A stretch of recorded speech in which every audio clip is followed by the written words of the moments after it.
हाँ, तो आपका क्या विचार है, इनकी बात से आप सहमत है? बिल्कुल। हाँ? बिल्कुल सहमत है, मैं उनकी बातों से सहमत हूँ। कैसे? हर तरह से जो जो बातें कहें, मैं हर एक चीज़ को डिट्टो एकदम से समर्थन करता हूँ। जो चल रहा है आज के परिवेश में, जो चल रहा है वो देख नहीं रहे हैं। कांग्रेस का एक नेता जा रहा है तो पूरा मीडिया दिखा रही है, और भाजपा के अगर नेता जा रहे हैं तो कोई बोलने वाला नहीं। वरुण गांधी, मेनका गांधी, और वो बाबू साहब का क्या नाम है, हाँ, ये सारे लोगों का कहीं कोई चर्चा है? खाली चर्चा है। मेनका गांधी को टिकट मिला, वरुण को नहीं मिला। वरुण कह रहे हैं हम जो चुनाव प्रचार में प्रबंधन करेंगे माता जी का। कौन कह रहा है? वरुण गांधी। अरे ये तो मीडिया कह रही है ना। अरे करना चाहिए, उनकी माता जी हम काहे प्रचार करेंगे। एक बात जान लिए, ये समर्थवान है, ये कुछ भी कर सकते हैं कहीं से भी।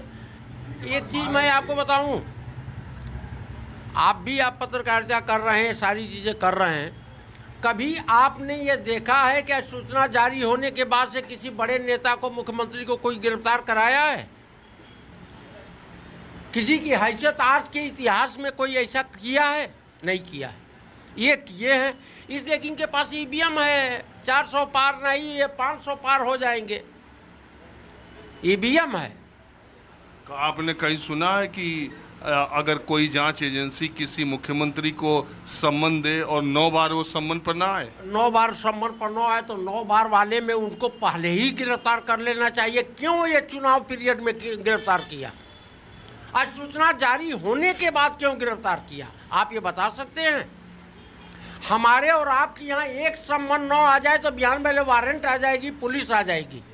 आज जिसकी यहाँ 9 बार सम्मन जा रहा है और नहीं हाजिर हो रहा है। अब 9 बार सम्मन गया, 8 बार गया, नहीं हाजिर हुआ, नहीं गिरफ्तार किया। उन्होंने कहा आज हम गुजरात दौरे पर जा रहे हैं, आज हमारा विधानसभा का सत्र है। 1 मिनट, विधानसभा का सत्र है, वो नहीं आए। इसके बाद वो दिल्ली छोड़ करके कहाँ गए हैं तो नहीं आप बताओ। मैं ये हम नहीं कह रहे, हम कह रहे हैं वो अदालत भी गए, वो छोटे निचली अदालत गए, हाई कोर्ट गए, ईडी से प्रोटेक्शन मांगना चाहा, ईडी ने अदालत में केवल इनकी गिरफ्तारी इसलिए हुई है कि केवल बांड पर चर्चा न हो, केजरीवाल पर चर्चा हो। केजरीवाल को गिरफ्तार करने 100 करोड़ का है ना घोटाला, समझे कि नहीं?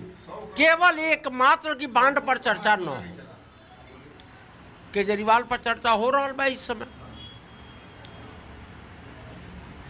एक बात कुल मिला जुला के आप ये समझिए कि समर्थवान व्यक्ति के लिए कहीं कोई दोष नहीं है। इस समय मोदी जी समर्थवान है, वो चाहे 400 पार जाएं और चाहे 500 पार जाएं, वो कहीं भी जा सकते हैं। तो एक बात बताइए, ईडी ने, हाई कोर्ट ने भी तो उनको प्रोटेक्शन नहीं दिया केजरीवाल को, और मोदी जी का आप बात कर रहे हैं, तो मोदी जी क्या हाई कोर्ट, चाहे लोअर कोर्ट, चाहे इस समय सुप्रीम कोर्ट, किसी की बिसात है कि मोदी जी के खिलाफ कुछ बोल जाए? इलेक्टोरल बॉन्ड का फैसला कौन दिया? छोड़िए इलेक्टोरल बॉन्ड का फैसला कौन दिया? सुनिए, 100 जगहों पर एक जगह कोई फैसला आ गया तो उसका गुणगान कर रहे हैं, जहां 50 जगह दबा दिया जा रहा है उसकी बात नहीं कर रहे हैं। इन सब बातों को छोड़िए। इस समय कोर्ट हो, हम हों, आप हों, किसी की भी साथ नहीं कि उनके खिलाफ कोई एक शब्द बोल पाए। अरे ऐसी कोई बात नहीं है, ये लोकशाही है। अरे लोकशाही का क्या? अब मजाक कर रहे हैं? अब मजाक कर रहे हैं आप? ये मजाक कर रहे हैं। राजतंत्र है, लोकतंत्र नहीं है। आप मजाक कर रहे हैं भाई साहब। इसीलिए मैं कह रहा था कि मैं नहीं बोलूंगा। मेरे मित्र यहाँ जो चुनाव हो रहा है तो कौन, जनता वोट दे रही है, उससे जीत रहे हैं ना। चलो माना लोकतंत्र में आजकल जो जीत वही राजा है, लेकिन जनता चुन रही है ना। जनता चुन रही है कि जनता का वोटवा इधर से उधर कर दिया जा रहा है। जनता का वोट कर दिया था और जगहों पर जाकर। आप शहर छोड़ के तो देहात में जाइए।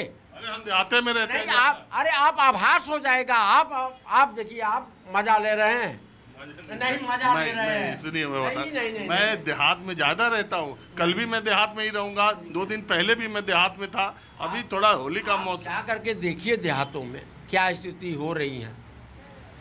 अरे भाई साहब, ठीक है, कभी तो श्रीमती इंदिरा गांधी भी समझ रही थी कि मुझे कोई हराने वाला नहीं है, और थोड़ी सा उपद्रव हुआ कि वो भी गईं। और ये कोई समझ ले कि नहीं मैं ही सब कुछ हूँ, प्रथमो हम द्वितीयो नास्त, ये अहंकार तो किसी का नहीं रहा तो और किसी का नहीं। लेकिन इंदिरा गांधी के खिलाफ जो विपक्षी दल के नेता थे, उनकी एक क्रेडिबिलिटी थी, उनकी एक डिग्निटी थी, उनका एक रिस्पेक्ट था। मोदी जी के खिलाफ जो विपक्षी दल के नेता हैं, इन पे ज्यादातर पे परिवारवाद, भ्रष्टाचार के आरोप हैं। छोड़ दीजिए, अगर आज थोड़ी सा 19-20 हो जाए मोदी के अंदर तो कल भाजपा में वो भगदड़ मच जाएगी, क्या कांग्रेस में मचाता। लोग डरे हुए हैं, दहशत की जिंदगी जी रहे हैं भाजपा के नेता, सामने बोल नहीं पा रहे हैं। और आप कह रहे हैं कि कांग्रेस और उनके समय, खैर नेताओं का इस समय तो किसी भी पार्टी के किसी भी दल के नेता के विषय में आप कुछ भी कहें मैं उसे स्वीकार कर लूँगा, क्योंकि अब वो उस जमाने का कोई 80 के दशक का नेता नहीं, 90 के दशक का नेता नहीं। और सीधी सी बात है, जब हम 10 करोड़ 20 करोड़ 25 करोड़ दे करके टिकट ले करके आएंगे तो हम क्या करेंगे, माजवर हो गया। अब इतने समझ लीजिए। अब ये बताइए, ये चाय की दुकान पर सामने के दो व्यक्ति जो बैठे हैं, वो आप राजनीतिक चर्चा मैंने बंद कर दिया हूँ कि राजनीति पर चर्चा नहीं करनी है, इसलिए कि एक दिन मैं पढ़ा हरिशंकर परसाई का, उन्होंने लिखा था कि राजनीतिक मर्दों ने वेश्याओं को भी मात कर दिया है। तब से मैंने राजनीति पर चर्चा करना बंद कर दिया। एकेडमिक कोई बात आप पूछें तो मैं आपसे चर्चा करूं, लेकिन राजनीति के संबंध में मुझसे मत पूछिए, यही मेरी अपनी राय है। क्या आपको एक जमाना था, 10 साल पहले मैं आता था तो आप मोदी जी के समर्थन में, बीजेपी के समर्थन में, राष्ट्रवाद में बड़ा उग्र, बड़ा मुखर बोलते थे। हाँ, लेकिन मुझे लग रहा है कि 10 साल में नहीं है कि मैं जो हूँ ये, लेकिन जब वो पढ़ा तो मैं सोचा कि शायद इस पर चर्चा नहीं करनी चाहिए। हम लोगों का क्षेत्र एकेडमिक है। महादेवी वर्मा के लोग बताते हैं कि अपने घर पर लिखवा दी थी कि कृपा कर हमारे यहाँ राजनीतिक चर्चा न करें और चर्चा करें, इसलिए मेरी दृष्टि जरा कुछ बदली हुई है। आप BHU के प्रोफेसर रहे और मैं कई बार पिछले 20 वर्षों से जब भी मैं 80 की चाय की दुकानों पर आता हूं तो बड़ी मुखरता से ये भारतीय जनता पार्टी, राष्ट्रवाद और मोदी जी के बारे में बोलते थे, लेकिन लग रहा है कि अब मन ऊब सा गया, भर सा गया। मन उबने का नहीं है, मुझे ये लग रहा है कि उस जैसे जयप्रकाश राणा थे और बड़े बड़े लोग थे, शायद उस तरह के लोगों का अभाव हो गया है क्या, मेरी एक सोच बनी है। हुआ है कि नहीं मैं नहीं कह सकता। आप ये मानते हैं कि वर्तमान राजनेताओं में देश के पूरे, मैं सत्ता पक्ष विपक्ष सबकी बात करता हूँ, क्या ये आप ये मानते हैं, आप इतने बुद्धिजीवी भी है, उम्र दराज है, कि वर्तमान पीढ़ी को या समाज के लोग उसमें किसी को भी प्रेरणा स्रोत या आदर्श के तौर पे नहीं देख रहा है?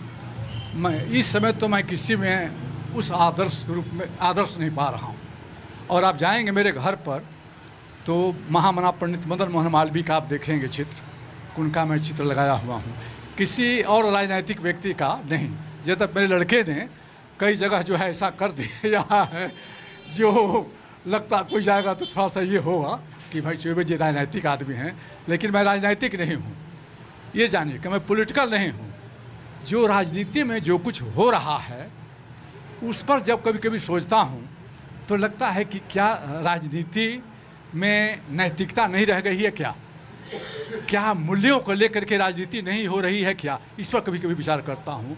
क्योंकि मुझे याद है मुरारजी जब जनता पार्टी टूट गई तो मुरारजी देसाई बेनियाबाग में आए थे और उन्होंने कहा कि इंदिरा बहन मेरे पास आई, उन्होंने कहा कि मेरे कुछ बिंदु हैं, यदि उन बिंदुओं को आप मान लें तो मैं आपके समर्थन करने के लिए तैयार हूँ। तो मुरारजी देसाई ने कहा कि मैंने कहा कि बहन तुम मेरा इतिहास नहीं जानती हो कि अपने सिद्धांतों के सामने मुरारजी देसाई ने तुम्हारे पिता से भी समझौता नहीं किया है, तो मूल्यों को छोड़कर मैं समझौता नहीं कर सकता, उन्होंने कहा था। ये एक राजनीतिक दृष्टि थी। मैं इस दृष्टि से सोचता हूँ तो क्या कोई दिखाई नहीं देता है कि मूल्यों को लेकर के चले, कि राजनीति में मैं अकेले रहूँगा लेकिन मूल्यों को लेकर के रहूँगा, सत्ता प्राप्त करने के लिए मैं किसी से समझौता नहीं करूँगा यदि हमारी विचारधारा का वह समर्थक नहीं है तो। यही तो हो रहा है, सत्ता के लिए तो सब कुछ करूँगा, लेकिन भले महात्मा गांधी से जब लोगों ने पूछा कि आप कहते हैं आप राजनीतिज्ञ हैं, कहे कि हाँ मैं राजनीतिज्ञ हूँ, राजनीति करता हूँ, तो पूछे कि सत्ता प्राप्त करने के लिए करते, कहे कि नहीं, मैं राजनीति को सेवा का माध्यम मानता हूँ। तो जिस दिन राजनीति सेवा का माध्यम बन जाएगी उस दिन फिर मैं राजनीति पर चर्चा शुरू। अब तो मेवा का माध्यम हो गई राजनीति ने, मेवा का माध्यम। बाबा देखिए ऐसा है कि मोदी आज विपक्षियों